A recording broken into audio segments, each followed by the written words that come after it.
અડાજણ પોલીસે ભોગ બનનાર ફરિયાદી વેપારી પાસેથી રૂપિયા પડાવવા મામલે સંડોવાયેલા એક આરોપીને ઝડપી પાડ્યો હતો। પાલનપુર જકાતનાકા ખાતે મકાનમાં બોલાવી વેપારીને હની ટ્રેપમાં ફસાવ્યો હતો। યુવતીએ 4 જેટલા શખ્સો સાથે મળી વેપારીને ડરાવ્યો ધમકાવ્યો હતો। કેસ કરવાની ધમકી આપી હતી। મહેશ વિહાભાઈ રબારી, અશ્વિન ઉર્ફે ગોપાલ રબારી સહિત અન્ય 2 ઈસમો ત્યાં આવી ચડ્યા હતા, જ્યાં ખોટા કેસમાં ફસાવી દેવાની ધમકી આપી લાખો રૂપિયાની રકમ પડાવી લીધી હતી। જે મામલે ભોગ બનેલા વેપારીએ અડાજણ પોલીસ મથકમાં ફરિયાદ આપતા પોલીસે ગુનો નોંધી તપાસ હાથ ધરી એક આરોપીને ઝડપી પાડ્યો છે।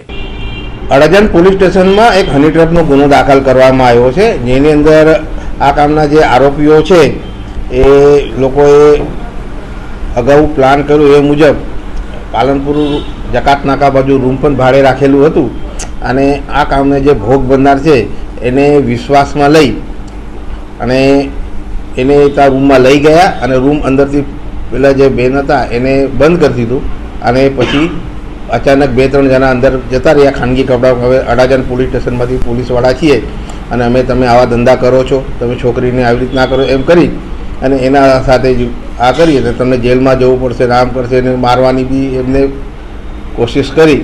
પછી એને કીધું કે તારે જો આટલા પૈસા આપવા હોય તો અમે કંઈ ના કરીએ, આમ કરીને એના પછી 30 લાખ રૂપિયા જેવા ભાડભર રકમ આરોપીઓ ભોગ બનનાર પાસેથી લઈ લીધેલ છે અને પછી ભોગ બનનારને થોડુંક આ લાગતા એને પોલીસ સ્ટેશને પોતાની ફરિયાદ જાહેર કરી એટલે પોલીસે એમને વિશ્વાસમાં લઈ અને આ ગુનો દાખલ કરવામાં આવેલ છે અને હાલમાં તપાસ ચાલુ છે।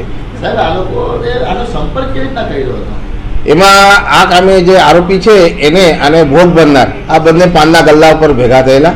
પછી આરોપીએ ને લાગ્યું કે આ ભોગ બનનાર છે એ કંઈક સકંજામાં આવી જાય છે એટલે એને ધીરે ધીરે એની વાત કરી કે આવી કંઈક છોકરીઓ આવેલી છે ને જો તમારે ઈચ્છા હોય તો આપણે કરીએ। તો એ ભોગ બનનાર થોડો એગ્રી બી થયો। એના પછી એને ખબર નથી કે આ બધું કંઈક થવાનું છે। પછી એને જે રૂમમાં લઈ ગયા ને પછી અંદર અચાનક રૂમ બંધ કરી દીધી। જેના તૈયાર જ હતા એટલે એ લોકો અંદર ગયા અને તરત જ એને કીધું કે ભાઈ તમે આવું કરશો તો કરીને એનું ભોગ બનનારને એને સ્વીકાર કર્યો।